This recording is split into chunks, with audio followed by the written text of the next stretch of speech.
Good morning. Good morning. Welcome to First Universalist Church.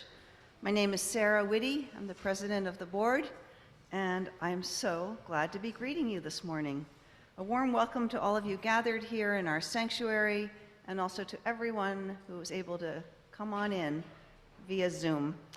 At First Universalist, our mission is to explore our faith, embrace the community, and to engage the world as spiritual seekers. May we take these words to heart. If this is your first time to our congregation, welcome. You may fill out a visitor card, which is located in the pew rack in front of you, and then we'll connect you with our weekly email, and you'll read about things that might call to you. You can drop this card in the offering plate when it comes around in our service. If you're here with a younger child who would like to play or wiggle or bounce a little more during the service, welcome to go down the hall to our nursery. It's staffed and welcoming. And following our time for wonder this morning, all children are invited to join Mac and Gwen downstairs for Children's Chapel. They light candles and they talk about important things. Before we begin our service, I have a few announcements. So buckle down. Thanks to all who organized and cooked and knitted and participated in our evergreen holiday fair yesterday. It was fun and festive and had so many good things, and we raised $3,300. And there are some good, beautiful, tasty things left downstairs for you to buy, and we could hit $3,500 pretty easily. So please take a look at Coffee Hour. And if you think all of that was amazing and kind of a miracle, check out the perimeter drains along 95 Main Street. Give it up for Pete, Ben, Charles, and John. Whoa! Oh my gosh. They dug through all kinds of crazy solid ground and roots and rocks and things to install perimeter drains all along. You can see them all along this side of 95 Main Street, saving us lots of money and doing it right. Oh my gosh. Okay, following the service, next thing, following the service, Congregation Connections will be in the kiddie corner, which is that little space with the painted walls and red benches right at the bottom of the stairs. We'll be there with cookies after the service to welcome any newcomers or people who have been here for a little while would just like to say hi or ask some questions.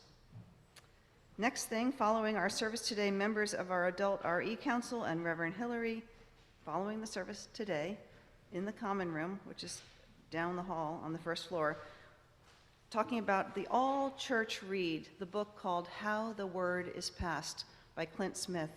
So grab your coffee, buy a snack, and join us in the common room at 11:45 to what will be a thought-provoking conversation.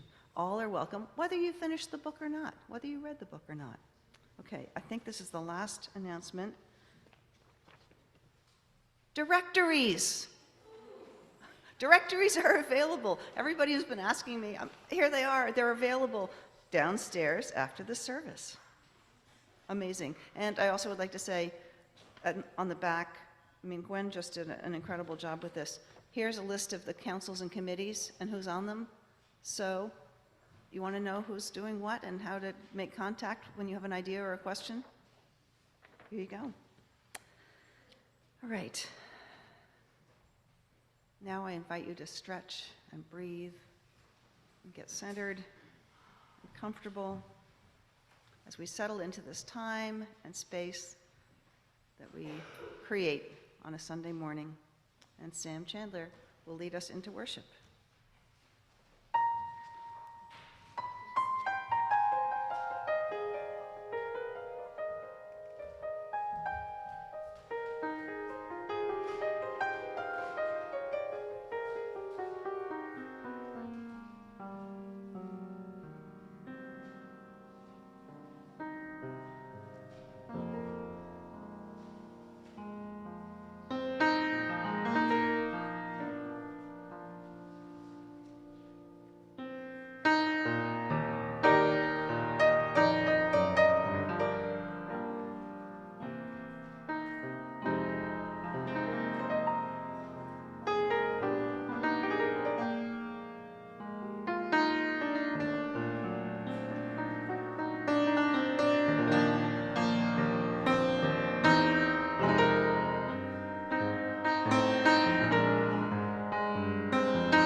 Thanks, Sam. Hi, everyone. Good morning. How are you? Good to see you. Happy December. Can you believe it? It's December already. Whew. I'm Reverend Hillary. I serve as the minister here. And as always, it is with peace and friendship that I say, whoever you are, wherever you're from, whomever you love, whatever it is you have done, whether you are welcoming the most wonderful time of the year right now, or all the who's and whoville better stay out of your way this month, you are welcome here. And we're so glad that you too are here with us in peace and friendship right now. Friends, today, guided by the wisdom stories of the Buddhist tradition, we offer a service on waking up and finding the extraordinary in the ordinary. And as we awaken to this time together, I want to direct your attention to something you may or may not have already noticed. This table and this terracotta pot.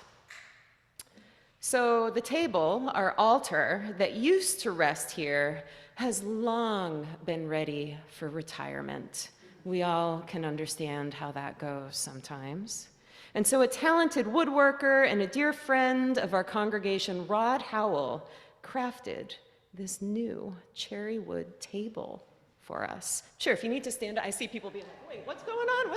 Yeah, if you want to stand up, take a peek. There will be time after the service today if you want to come down and rest a hand on it. It is a lovely piece of work. This table is wider, so there is more space for the flowers and the flames that uplift us each week. And it is designed with the same aesthetic as our pulpit here. So it rests easy on the eyes and aids us as we find our center in this sanctuary each morning. So thank you to Rod, who couldn't be here with us this morning, and thank you to those who made donations that made this beautiful piece of work possible. And yes, along with this new table, we have a new vessel for our candles of joy and sorrow. Given the many flames we light and honor each week, I know that I am not alone when I say that I feel joy and relief that we have this new pot for our candles that is not only larger, but is not made of wood and therefore not flammable. So thank you to the members of the Worship Council for choosing this beautiful vessel and making sure it all looked and felt good in our peaceful sanctuary. And so as we begin our service with these new holy ritual items, I'd like us to take a moment now and bless them, imbue them with meaning. They're important. They're really important. We gather around this table every week. The symbol of our faith, a chalice, rests upon it, along with plants and flowers, gifts of the earth, and the vessel that holds our precious lights of joy and sorrow, lights of love. And so, while this blessing, sure, is a blessing upon a couple of items, it ultimately is a blessing upon our community. And the faith, the wisdom, and compassion we strengthen when we are here and when we are together. So to begin, let's take a breath, shall we? And if you like, you can rest your hands on your chest, over your heart and your lungs. And I invite you to just let your eyes softly move around this room, noticing the living, breathing beings here, noticing the trees outside and the light from the windows, the details, the sensations of this space. Perhaps just let yourself appreciate it all for a couple breaths.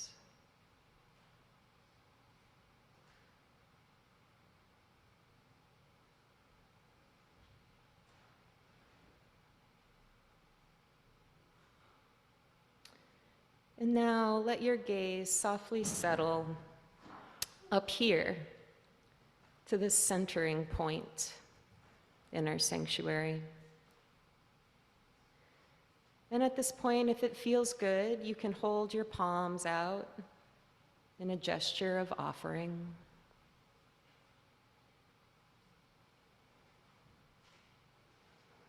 And I welcome you to repeat these words of blessing after me, either out loud if it feels good, or quietly inside. With peace and friendship, we bless this table. May its strength and beauty calm our minds and center us in the strength and beauty we too possess. With peace and friendship,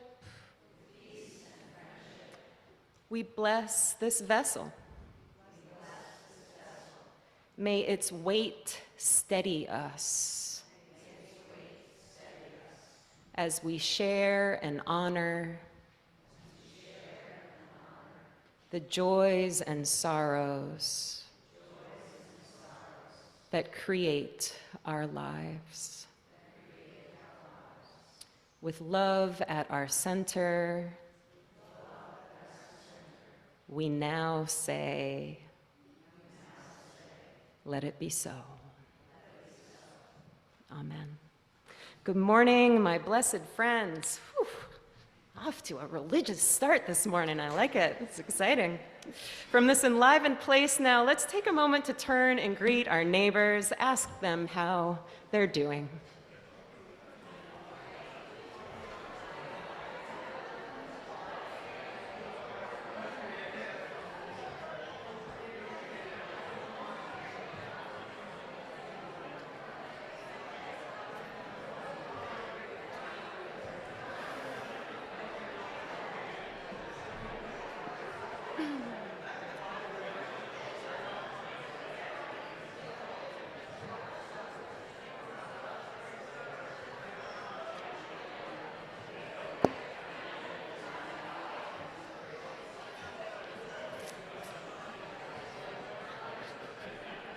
All right, my friends, and as you're ready, will you rise in body and spirit with me now and join in singing our opening hymn, number 226, People Look East.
will you remain risen, my friends, and join me in the words of our unison affirmation written in your order of worship.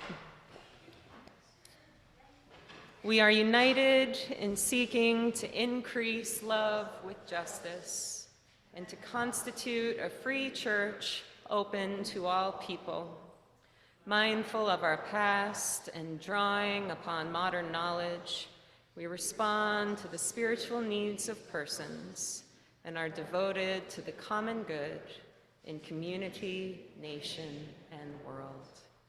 We cherish the integrity of each individual and search for truth with reason as our guide. We respect differences of opinion and strive to be a democratic community. We are concerned with this world and open to the future. Thank you. You may be seated. I welcome our friend Sarah back up to light our chalice this morning.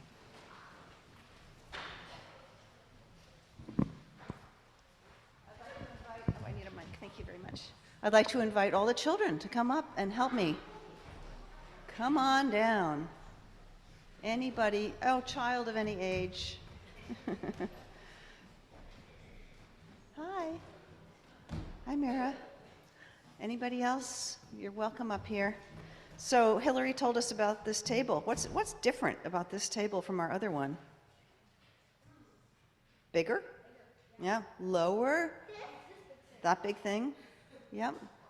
It even has a secret drawer over here. I'm going to tell you a secret. Look, right there. Yeah. Hi. Hi. So before we light our chalice, let's continue what Hillary suggested that we do. We'll bless this table. There's somebody named Meister Eckhart who said once, if the only prayer you ever say in your entire life is thank you, it will be enough. So actually, Hillary and Mac, Gwen, would you like to join me here? Come on in. We'll show people how this is done, and then later on, like maybe during the postlude, you're all invited to come too. Let's all put a hand on the wood, and we're going to say that thank you prayer, okay, a few times, and you all can join in. For the earth that made the cherry trees, thank you. For friends like Rod, who can take a cherry tree and make something so beautiful, thank you.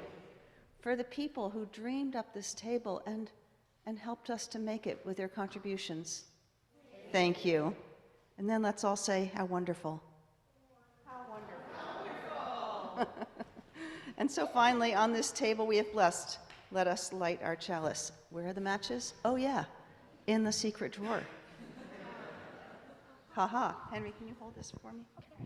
Yeah, thank you. I was gonna do it. Yeah, okay. How dare you?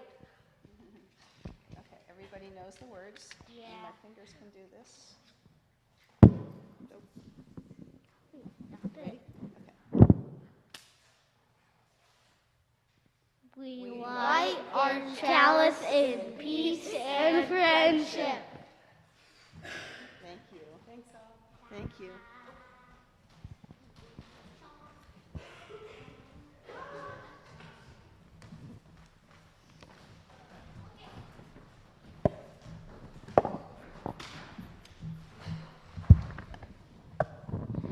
Good morning. So, today we have with us a magic wand. All right, guys, what do magic wands usually do?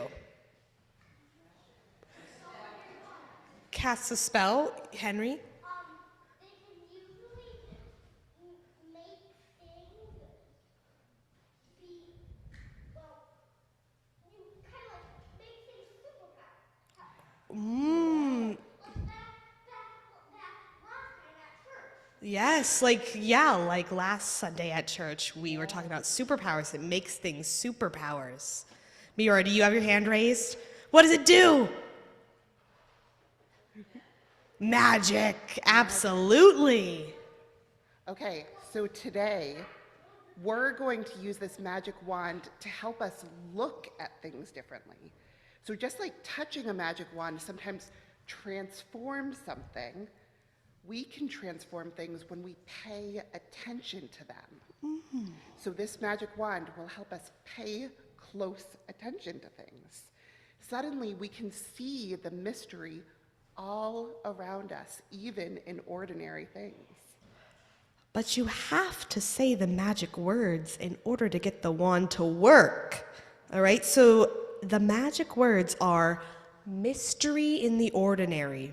Say them with us when we point our magic wand. Should we practice? Okay, ready? Mystery in the ordinary. Okay. All right. The first thing we're going to point to are the windows. Mystery in the ordinary. Poof! We now see the ordinary clear glass in the window. It is a mysterious miracle that that clear glass can be made out of sand. All right, my turn. Yeah, you get to try it. Okay. I am going to tap this on my eye. Not on my eye, next to my eye, okay? Ready? Mystery in the ordinary. Poof! We now see the magic of our eyeball. It translates color and shape in our brain, and it makes it understandable.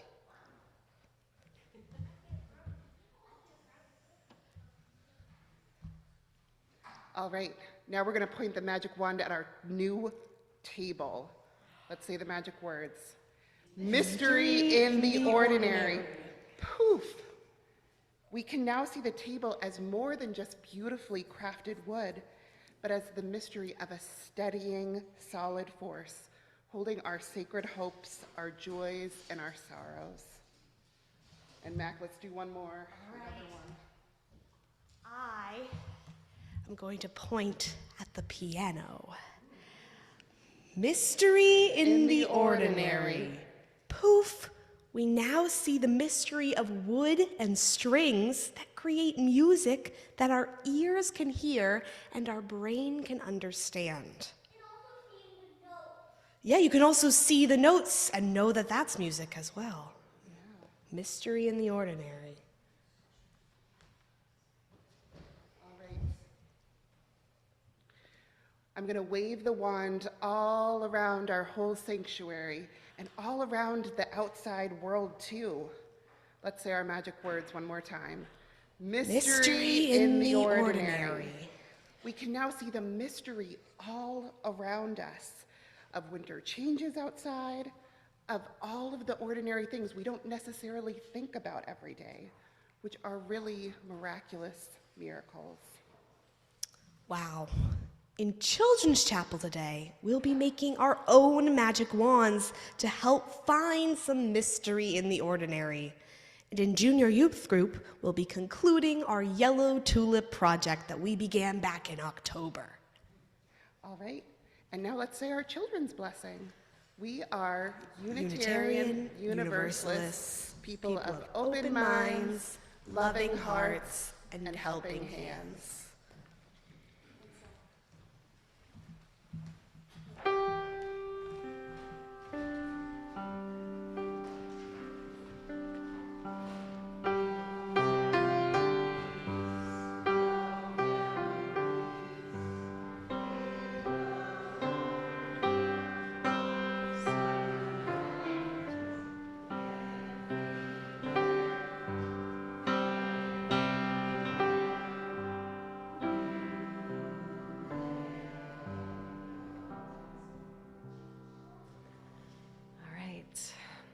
Following the time of blessing and the time of spell casting that we've already celebrated this morning, we now come to the time in our service that we set aside for quiet prayer and meditation. This is a time to reflect or look forward, a time to offer a prayer, or a time just to be here now in this precious present moment. Following our time of quiet, all will be welcome to come forward and light a candle for a joy, sorrow, or concern you have today. First, though, Please join me in taking a deep, refreshing breath in, a calming breath out, and relax into a sacred time of silence. Has been said, for all we hold inside, for all we simply do not have the words to explain, we hear you and we hold you, and we wish you continued joy, immediate comfort, peace of mind, and a path forward right now. Amen, and let it be so.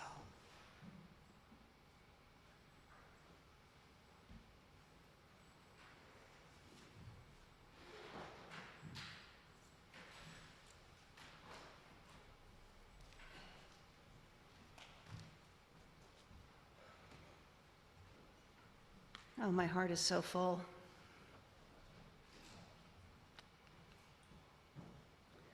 Our December half plate, half of what we offer every week, that's what we call our half plate. Today, it's for Maine Community Foundation's Lewiston Auburn Area Response Fund for Victims and Families, created in response to the mass shooting events on October 25th in Lewiston. 100% of the funds at this foundation will support victims and families of the gun tragedy. Funds will be distributed in February with deep community guidance, including from Maine Community Foundation's statewide board and community steering committees. Your generosity is deeply appreciated as we reach out to care for one another. For folks in the sanctuary this morning, we're passing the offering plate to one another. And for friends who are gathered with us online, you may make your offering using the donate button in your order of worship or by dropping a check in the mail. Thank you so much for all you give. And Sam will play us our offering music.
Thanks, Sam.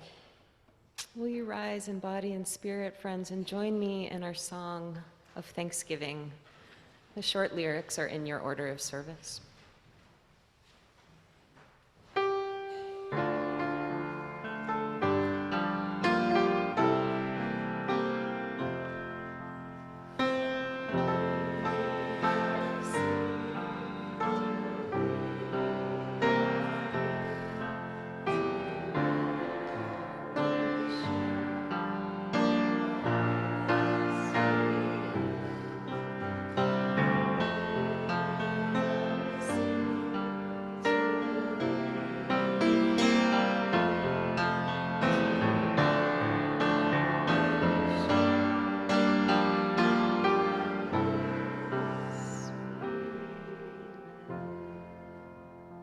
Thank you all. You may be seated.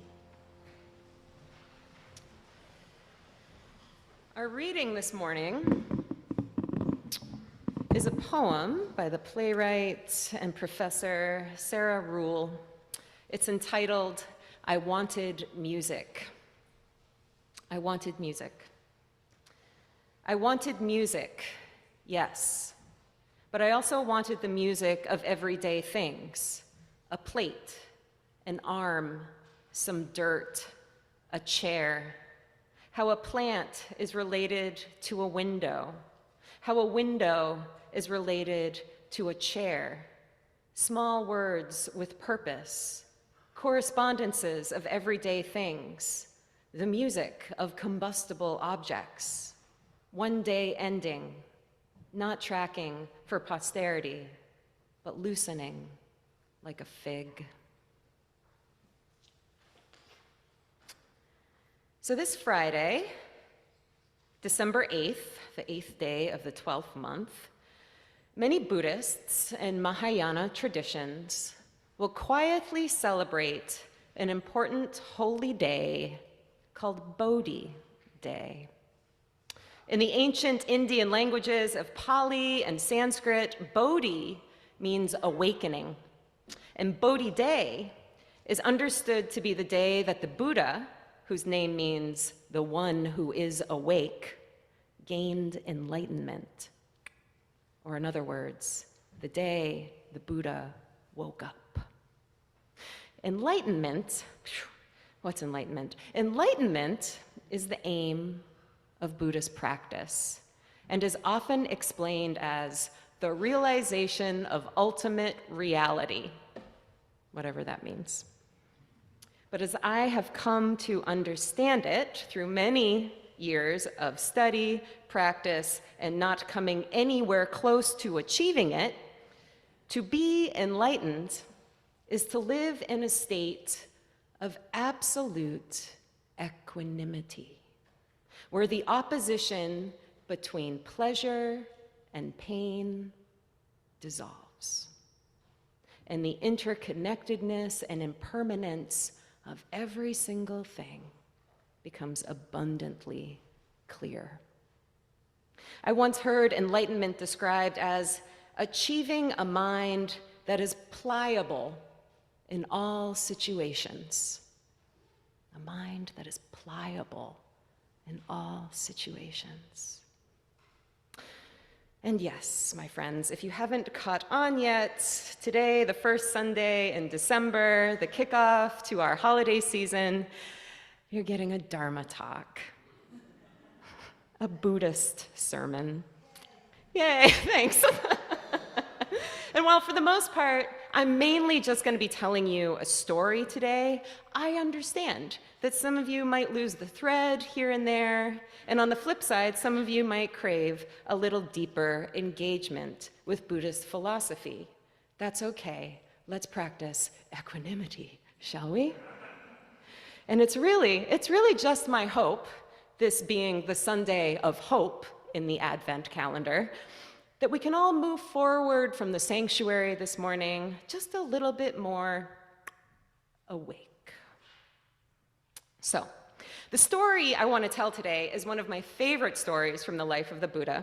It's a story that I think about all the time, and it has a teaching that I believe is very important for us to try to grasp in our impermanent lives. It is the story of the day before the Buddha achieved enlightenment. We can call it Bodhi Day Eve, if you would like. But to get there, let's just set the scene a bit and have a quick recap of the Buddha's life.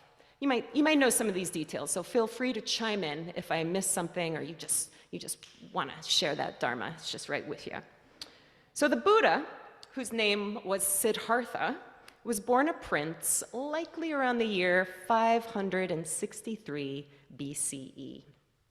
And before he was born, an oracle, a psychic, a seer, told his father, a king, that his son would either be a great and powerful ruler or a wise, holy man. And so Siddhartha's dad, the king, wanted a great and powerful ruler. You have to carry on the lineage, right? So he cloistered Siddhartha in the palace. He sheltered Siddhartha from all forms of suffering.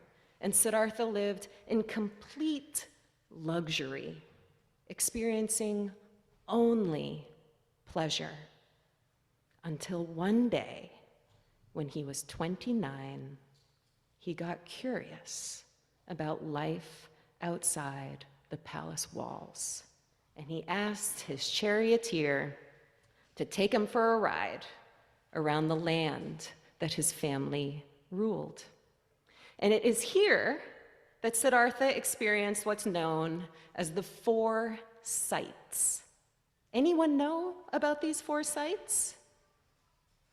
My Buddhist friends are like, yes, we know what the 4 sights are. Does anyone know what the first 3 sights were? Can you shout them out to me if you know?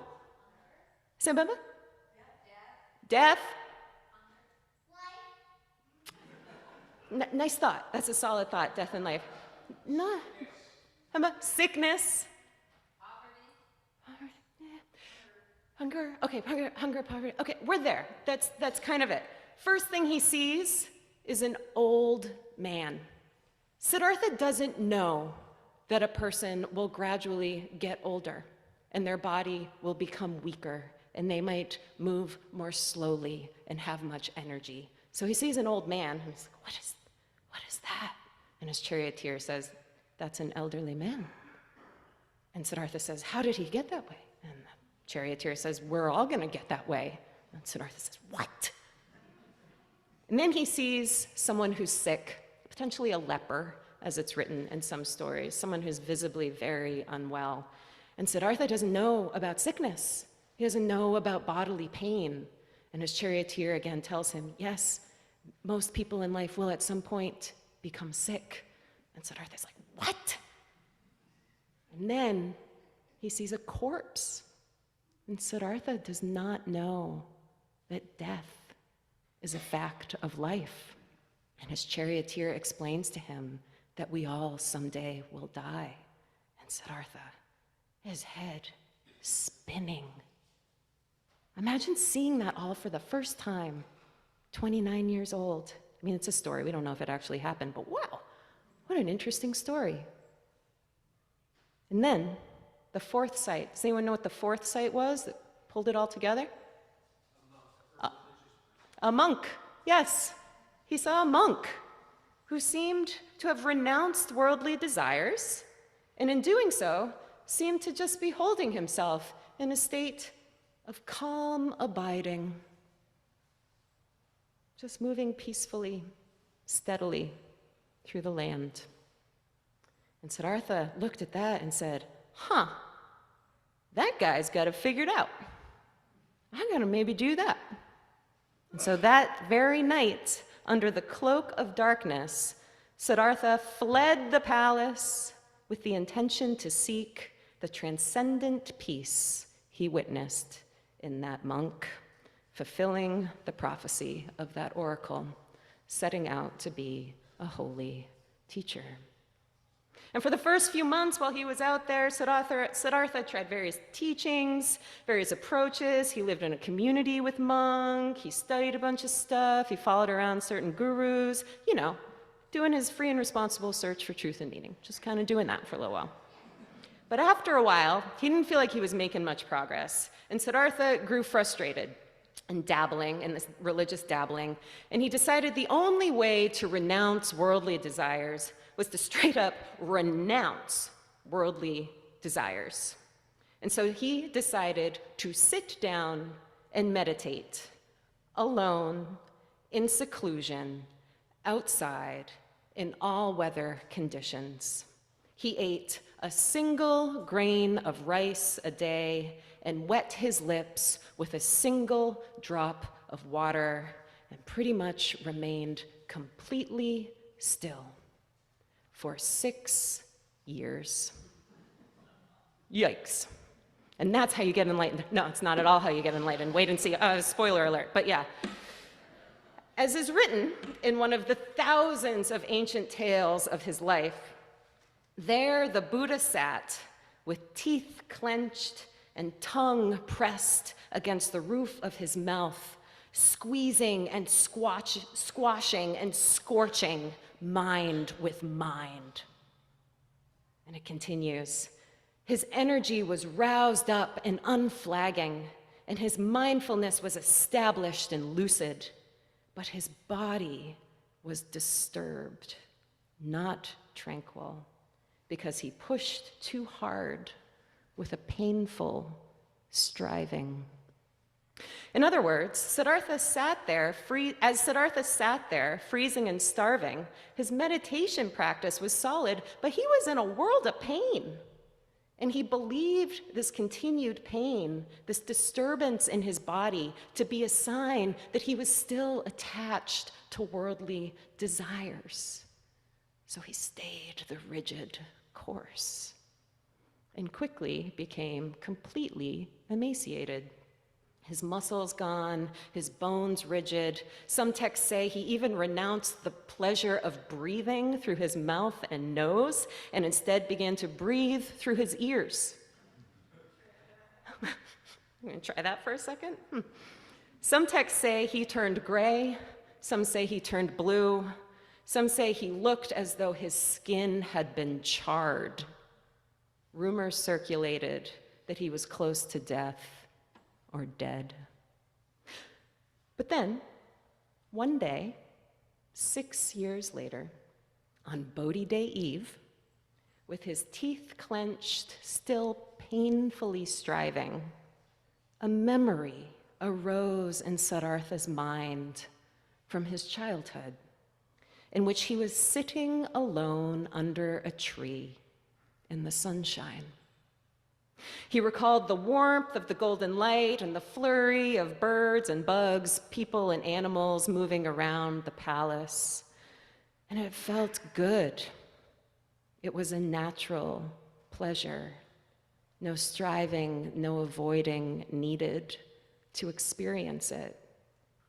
It was just the pleasure of what was. And with this memory, he suddenly ceased his meditation practice.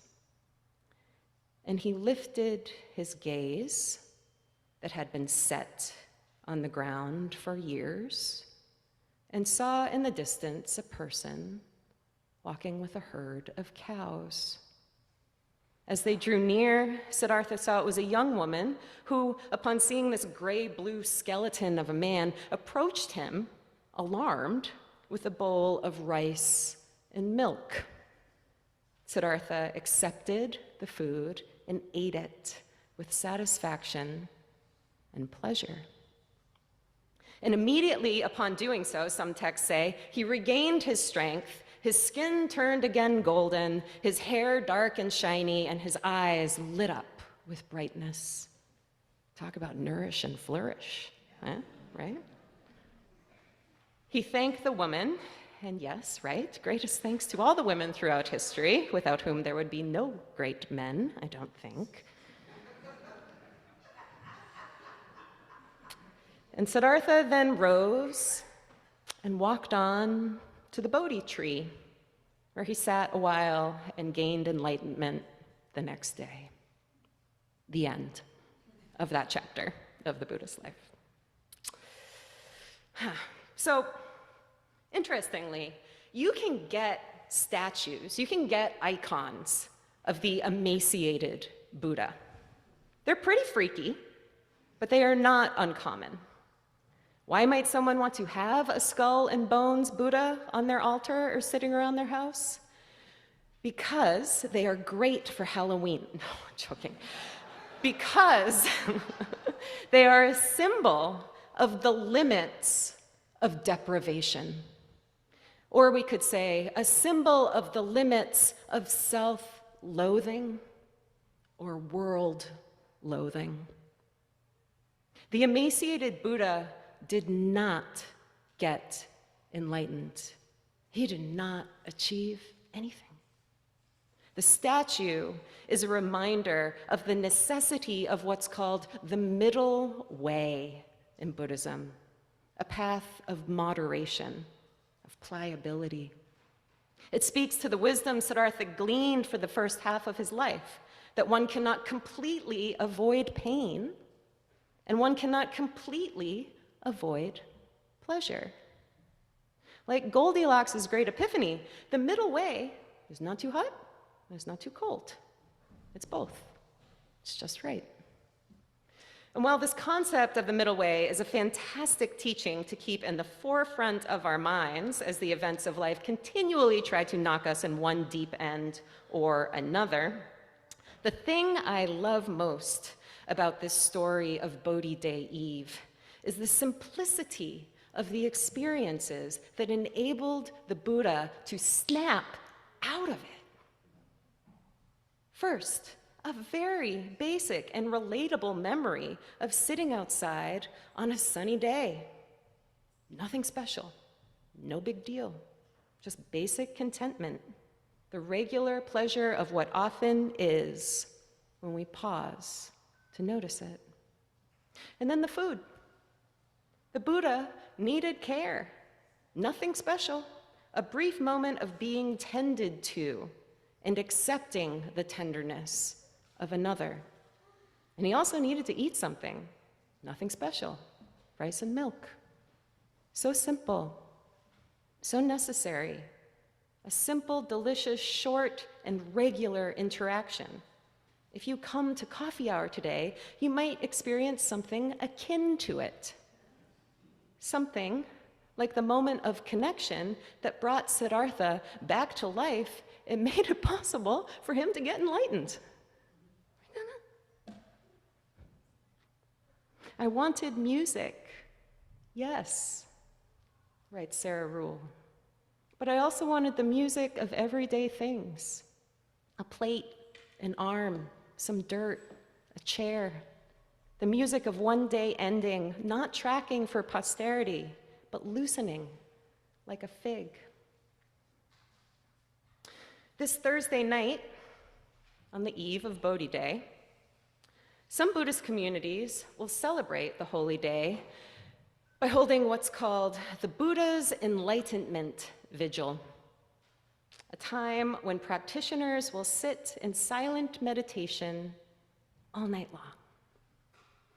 And on Friday morning, when the practice concludes, before people break for a shared, simple, delicious meal, some communities will chant the Bodhisattva vows. Just stay with me, y'all. You're doing a great job. This is really good karma. Just take this in. It's really good karma. So the Bodhisattva vows. A Bodhisattva is something we all can be. It's a warrior of compassion, a spiritual warrior, a person who vows to attain enlightenment and then reincarnate again and again and again and again until all sentient beings, down to the very last mosquito, are free of suffering. No problem. The Bodhisattva vows that some will chant this Friday go like this. Sentient beings are numberless. I vow to save them. Desires are inexhaustible. I vow to put an end to them. The dharmas, the teachings, are boundless. I vow to master them. And the Buddha way is unattainable. I vow to attain it. Yeah, it's a lot. It's a lot. But honestly, in these vows, I hear very similar aspirations to those we chant here each Sunday. We are united in seeking to increase love with justice.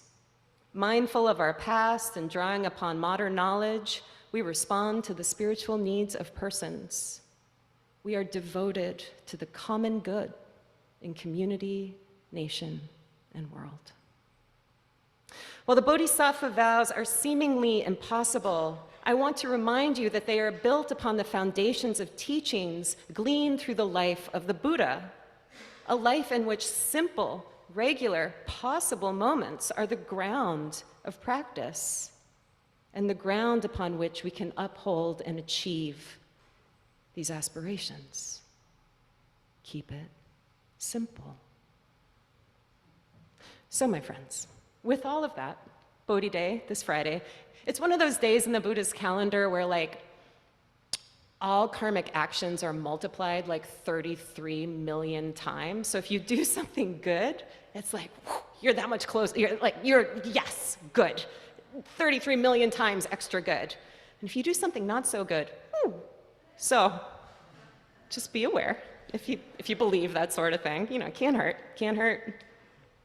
But at any rate, so my friends, in the weeks ahead, I invite you simply to wake up a little and find the middle way. Feel the sun when it's out. Lift your gaze. Experience regular, delicious shared moments. Notice the abounding flurry of life and unavoidable pain and unavoidable pleasure that is always there. Take care of yourselves, take care of others. Eat, drink, be. Yes. Yes, yes, yes. And so, would you like to say a Buddhist chant with me, a Buddhist prayer really quick? You can if you want, you don't have to. It goes like this: Om Ahom, Om Mani Padme Hum, Om Ahom. Let's do it again. Om Ahom, Om Mani Padme Hum, Om Ahom. It's a prayer of ultimate compassion. May it be so. Amen. Many blessings, my friends. Our closing hymn is number 1031. May I be filled with loving kindness.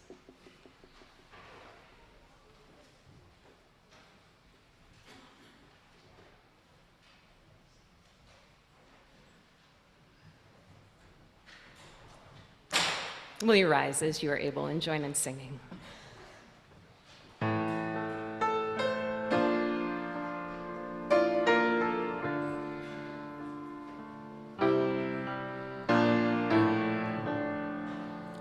May I be filled with loving kindness.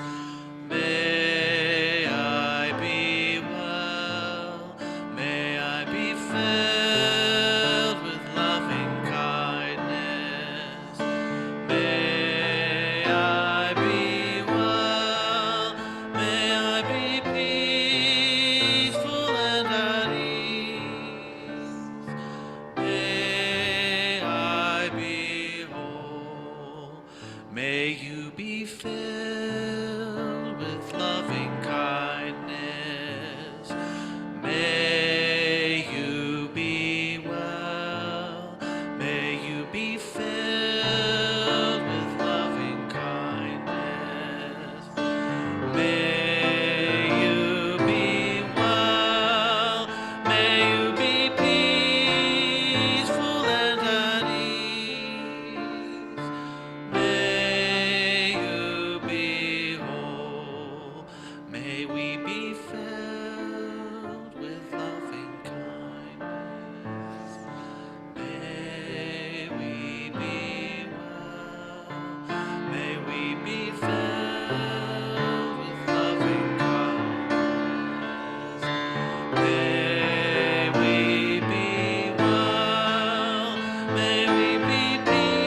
you remain standing for a closing time of prayer?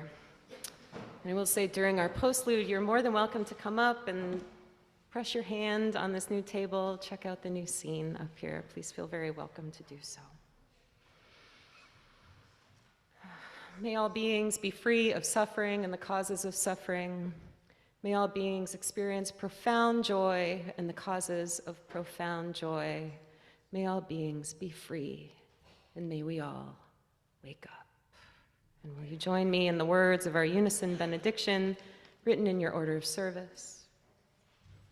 For those who come here seeking God, may God go with you.